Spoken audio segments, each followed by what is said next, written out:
He was like, why do you have to stay here? And I said, I'm going to be here every day and I'm not leaving because I didn't join the Army to watch Dr. Phil. I joined the Army to serve and I need you to teach me. Did you have that day where you said, maybe they're right? No. It was hard, but you kept showing up, didn't you? You have to. There's no choice. If you want to serve, you have to. From Carry the Load, these are Lessons from the Front. Stories of service and sacrifice from our military, veterans, first responders, and their families.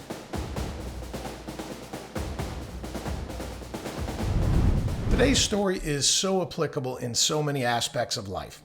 It's no secret that women have had a challenge integrating into the military, but the vast majority of the stories you hear are the extreme cases that are tough for a father of daughters to emotionally process.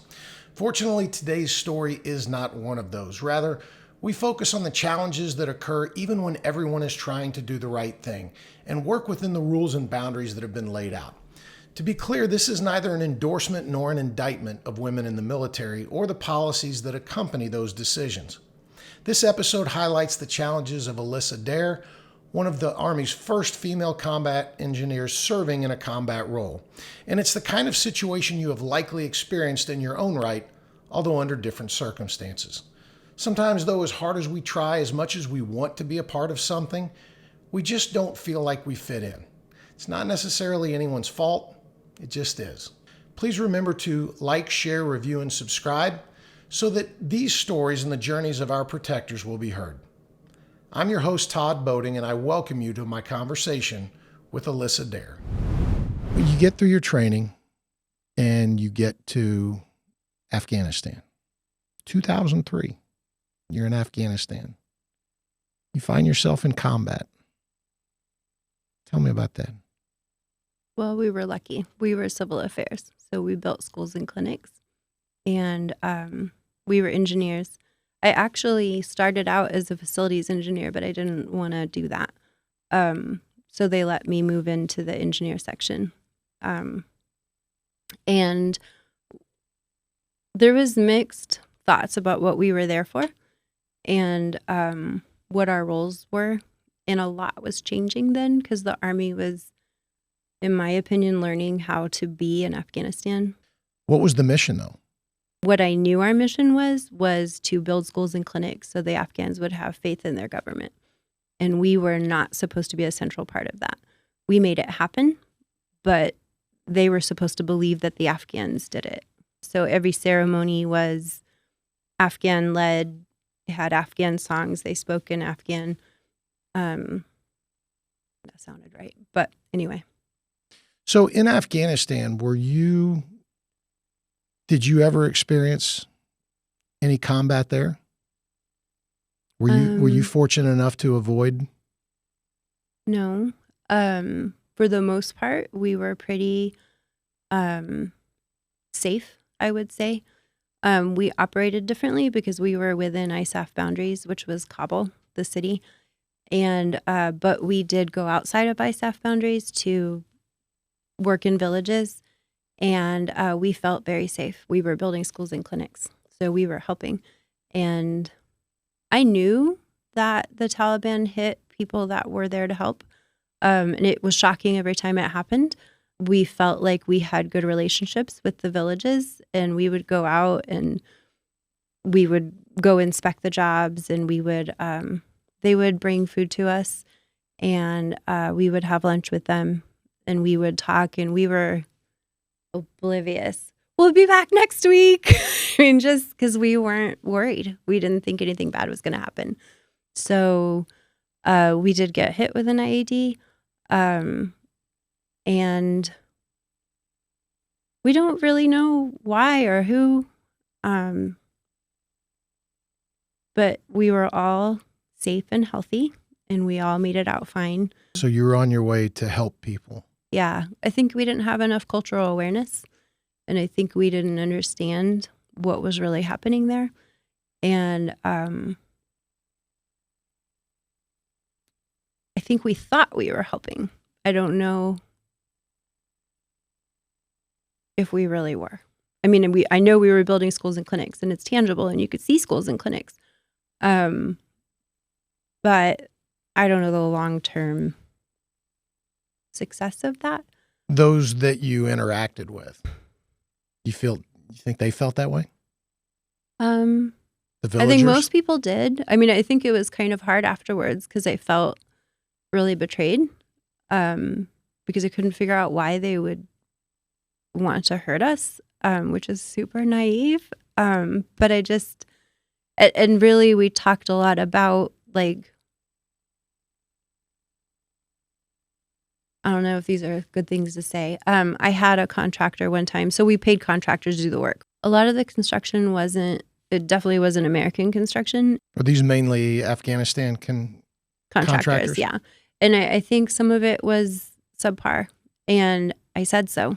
And I had an engineer with me, NCO, and we would talk about what exactly wasn't to the right standards. So these are things that I relied on my NCOs to help me with, but I would say it. I would say, this is what we need, and you need to do this, and why aren't you doing it?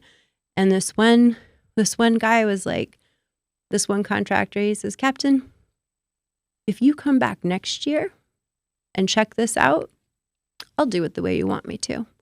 And I was like, You know I'm not coming back next year. He said, I know you're not coming next year. He said, I'm making as much money as I can while I can, because I know that you guys don't care. He said, do you know what you've done as a country? And I was like, what? I had no idea. I was so embarrassed. And we didn't learn anything about Afghanistan or the history or anything when we came. And so I was like, what? And he said, you're the reason we're here in this situation. And he had a long story about it. And I realized, I was taken aback because I realized I don't know the culture. And like another example of the culture, there were these flyers that they sent out, and they talked about like making Afghanistan a cohesive nation. It was very American. And I thought, wow, this is great. And I told the interpreter, I was like, this is so cool. And he was like, you don't understand our country, do you? And he was like, we're a tribal country. We don't look at it that way. We're not looking for a central government to run our country. So you're trying to push something on us that isn't ours, and it won't ever be ours, and you won't ever succeed. And it was really eye-opening and discouraging to hear those kind of things. That's where I think we thought we were helping, but I'm not sure we really were. I don't think what we were delivering was what they wanted to receive. I did fire a contractor because he didn't do work to the standard he was supposed to. And that was pretty common. We would have villagers come and tell us they're not paying us. Like, you're paying them, but they're not paying us. And that wasn't something that we were responsible for. And so there wasn't anything I could do about that. So we fired him. And the colonel supported me. We sat at a table just like this. And he said, you're going to let this woman tell me what to do? You're going to let this woman fire me? And my commander said, yeah. He said, because she said you didn't meet the standards. So yes, we're going to select another contractor to finish the job because you're not finishing it. And that was hard. Obviously, I mean, he felt very insulted. Oh, cultural norms. Yeah. That's the other thing is in Afghanistan, they told me to treat them like you would any American. They said, teach them how to do business like Americans do. Who is they? When the you say people they around told me, you? the people around me. Meaning other Americans? Who. Yeah, other Americans. And they said, when you go out to these jobs, you look them in the eye, you shake their hand, you teach them how Americans do business. And so I'd look them in the eye and I'd shake their hands, and I found out later that I was not doing the right thing as a woman. I wasn't supposed to touch. Right. We were not supposed to touch. I was not supposed to look him in the eye. I was not supposed to smile. That communicated something very different than what my intention was. And we got a lot of comments. I wasn't the only woman. And they would joke a lot about how, oh, are you here to find a husband? How many goats can I trade you for? And we all laughed because we were so naive and so culturally unaware. We had no idea. And we would all laugh and be like, ha ha. And they'd be like, and I don't remember, like, I think back to it and I think, I really wasn't in the right role for, and I think the Army learned as I know other friends went and did civil affairs jobs, I think they learned how to use women in a more productive role, because I think putting me in that job wasn't productive because of the cultural differences and the lack of understanding that we had for them and what was expected culturally. You never received any kind of cultural brief. Mm-mm. Okay, so I would assume that was an oversight of some kind, because that is absolutely so important, understanding the cultures, and the military for the most part I think is really good at that. Mm-hmm. But it doesn't sound like you were really set up for success on that one. No. And I mean, we did our best, and we had one of our interpreters was an engineer. Our interpreters were life-saving. They helped us so much. And they were Culturally, Afghans, correct? They were Afghans. The biggest thing was cultural differences, and they would interpret, and sometimes they would talk for a lot longer or a lot shorter than I did. And we would be like, "Did you really just say what I said?" And they'd be like, "Well, we changed it a little." You don't want to say that. Yeah. And they would say, and they would tell us when we'd go into villages, this is what you need to do. This is how you need to act. You need to take your shoes off at the door. You can't just walk in there all American and think like, oh, I'm just, because it's different. The culture is so different. And so they did their best to help us. And they taught me some Dari. I was pretty excited about that. We would meet weekly and they would teach Dari to us. And we had a good relationship with the interpreters. They were really good to us. Would you do it again? Yeah. Serve? Mm-hmm. Mm-hmm. Even though it was very hard? Mm-hmm. Why was it hard? I wasn't really a good fit, I think, but I did my best. And the people who believed in me said that they gave me opportunities because I cared. And it didn't matter that I wasn't perfect at it. It mattered that I cared more than anything else. And so that caring never changed. But my desire to be better felt like I was falling short often. So it felt hard because I wanted it to be better. But I cared a lot. And so, and then just I learned things that I wouldn't learn anywhere else in life, nowhere else. So that's what I got out of it. Like I got a lot of lessons. And I did my best to serve as well as I could. You didn't say this, but what I'm hearing you say is that you didn't want to stand out for the reasons that people were pushing you out in front of everybody else, meaning first woman as an engineer in combat. There was other women doing it too. Just I was the first woman in that battalion. I didn't know till after, but afterward I was told that there were other women walking simultaneously with me and experiencing the same thing, but I didn't know. So Are these women that you went through training with? nah, I didn't know them. So, and then even years later, like I had a really good friend of mine from college said, we talked about like whether we were like, how do we feel about our service? And I said, I always felt like I fell short. And she said, it's really interesting because I know other women that feel the same way about their service. And they were first. They did whatever it was first. I had no idea. I was like, I didn't know. I didn't know that had happened.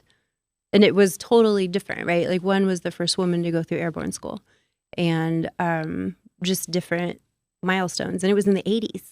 And I was graduating in 97. So this was way later. And even my own family, my mom was in the Air Force. My aunt was I want to say flight mechanic. I don't know what her job was, but she did a lot of things that hadn't been done by women before and fought hard. This was in the 70s. And then when I told her my story, she was like, I don't understand, but this was the Air Force. She was in the Air Force, so it was different. The Air Force was integrated, if you will, gender-wise, well ahead of the Army and the Marine Corps. But why do you feel like you fell short? I mean, is that because you hold yourself to a high standard? Is it because you honestly didn't feel like you achieved things that you were, that you were put on put under a spotlight about? I mean, why do you feel like you fell short? No, I think it was just really hard. And like looking back, I was a support platoon leader first before I was never a line platoon leader. I wasn't allowed to be. So you brought up the difference, that the path, the platoon leader of a line platoon and support platoon leader, that it sounds like you kind of hit those in reverse.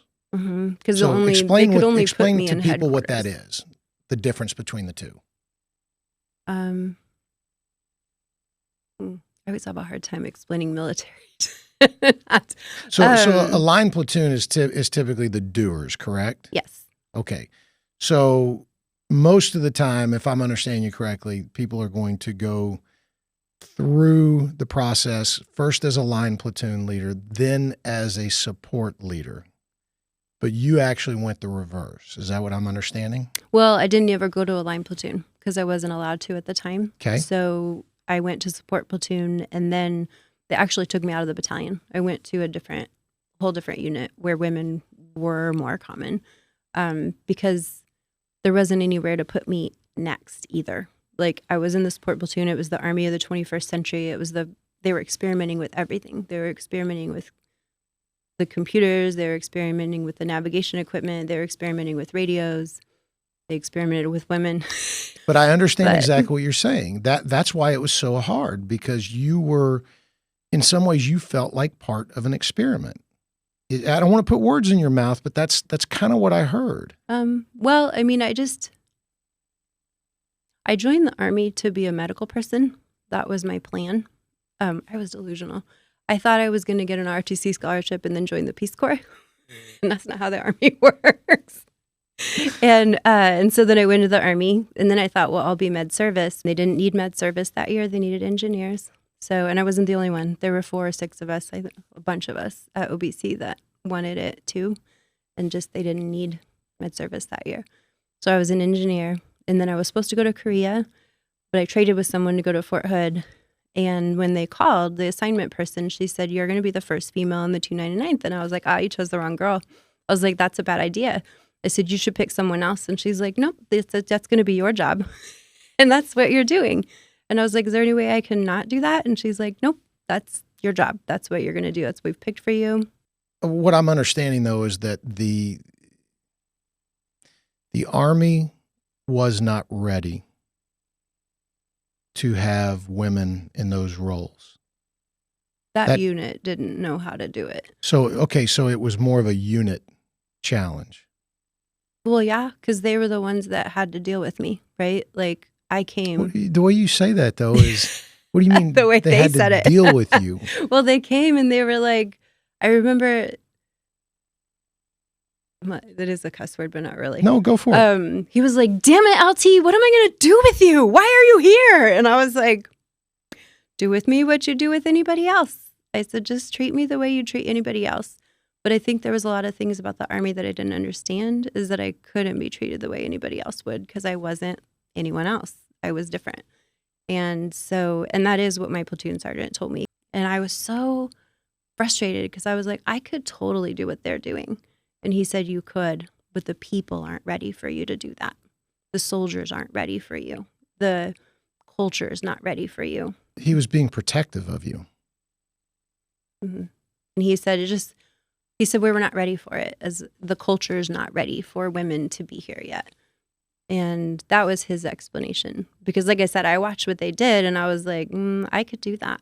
I don't see anything about that job that I couldn't do. And What's an example?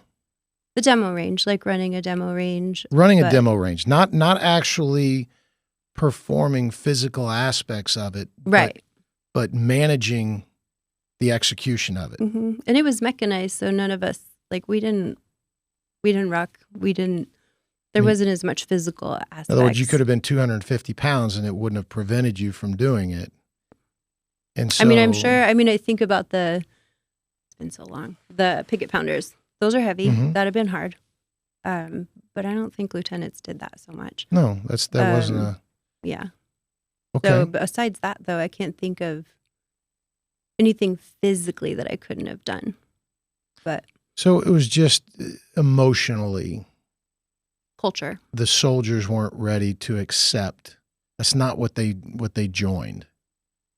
And so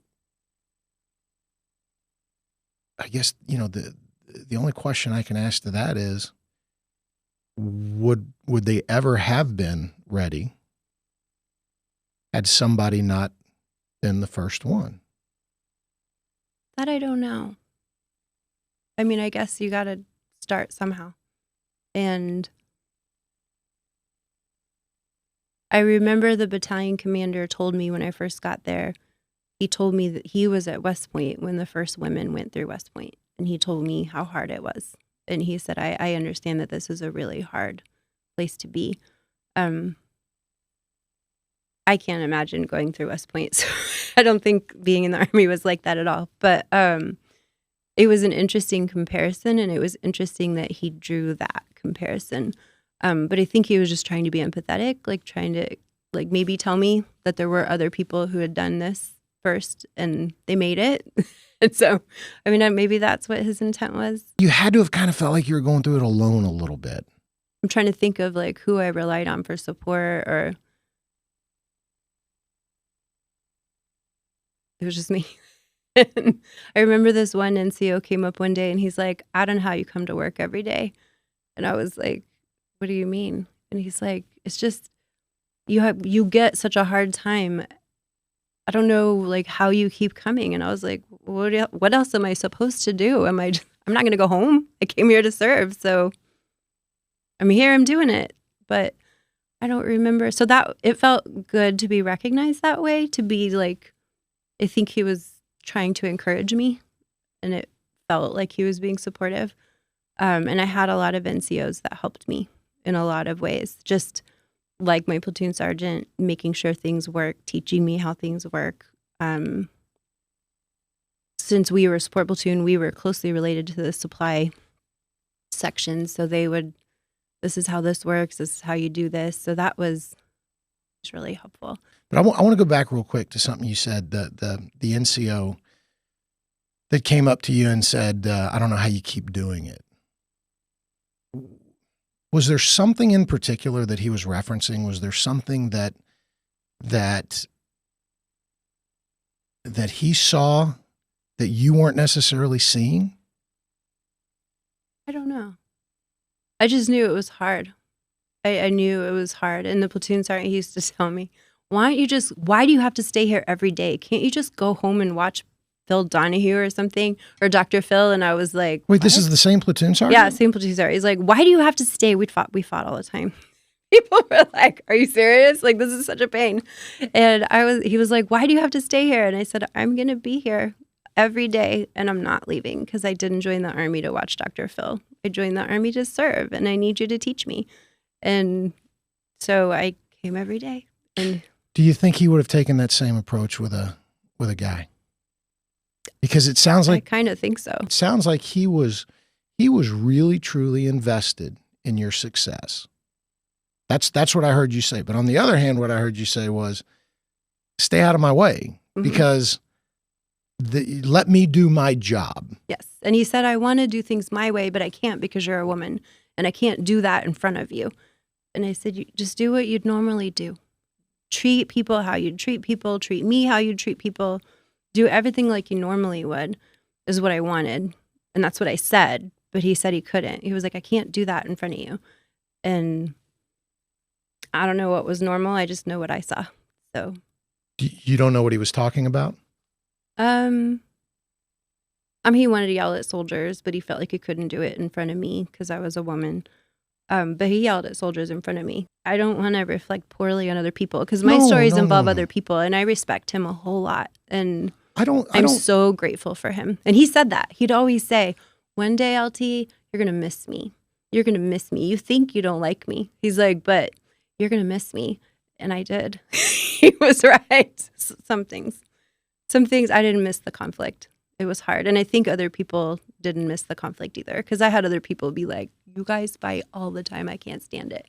And I came back to visit, and the first sergeant was like, I don't know if you guys loved each other or hated each other. And I was like, I don't know either.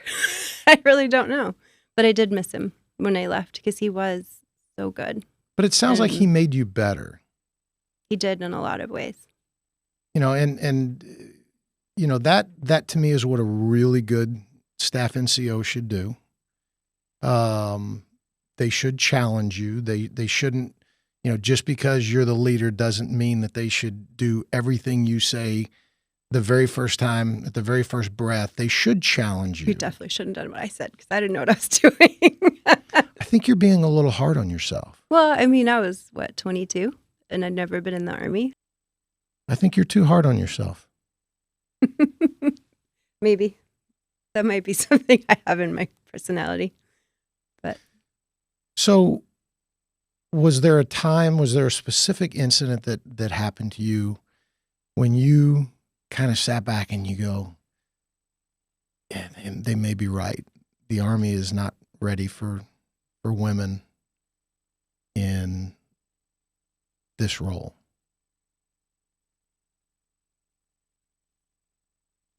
no. I never felt like there was anything I couldn't do or... I mean, there were things I couldn't do, right? I wasn't allowed to be in a line platoon. I wasn't allowed to go to Ranger School. There were things I could not do as a woman. But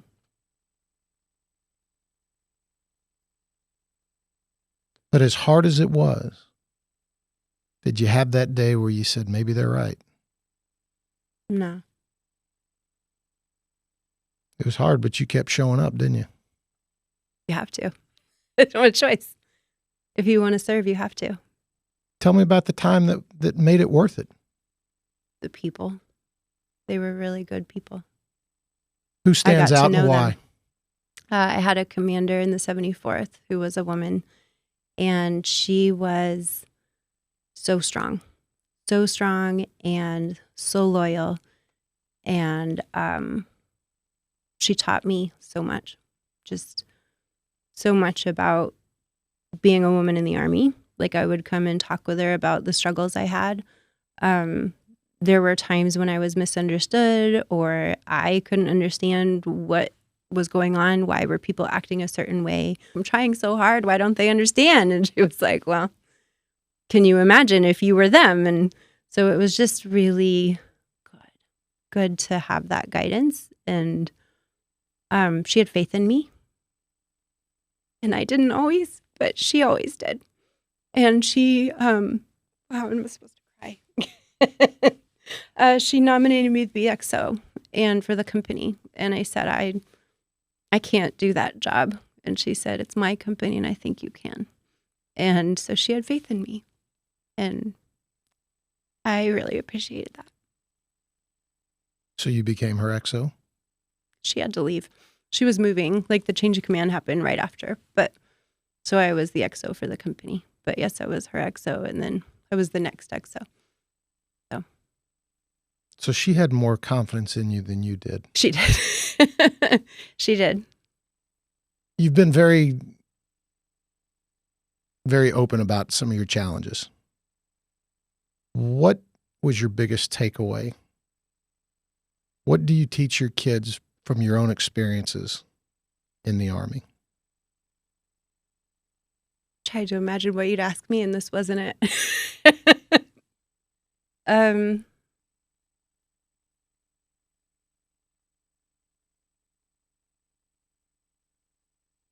I just try to teach them about being good people, having integrity. I don't feel like it's related to the Army so much. I think it's just, I think they need to try their best to work hard, to have integrity. I don't think it really matters where they work. They'll bring all that with them. And I hope that they do. With Memorial Day just around the corner, who are you carrying this year? Matthew August is a person I went to OBC with, and he was killed in 2004 in Iraq, and I didn't actually find out about it till after. But I carry Matthew and Stuart Wolfer and Colonel Scott, who are people that served with Glenn, and Cody Board, who also was one of Glenn's coworkers' sons. And last year I learned that a friend of mine's brother was killed in Iraq as well, and it was 2005. And so I carry him now as well. I appreciate you sharing their names. This has been fun. Roger Deeds was his name. Roger Dietz. Deeds. Roger Deeds. That's awesome. Again, thanks for sharing. If this resonated with you in the least, please subscribe and like, and please, please, please share it with at least one person. These are the stories that make us uniquely American. These are the stories that preserve the integrity of our nation.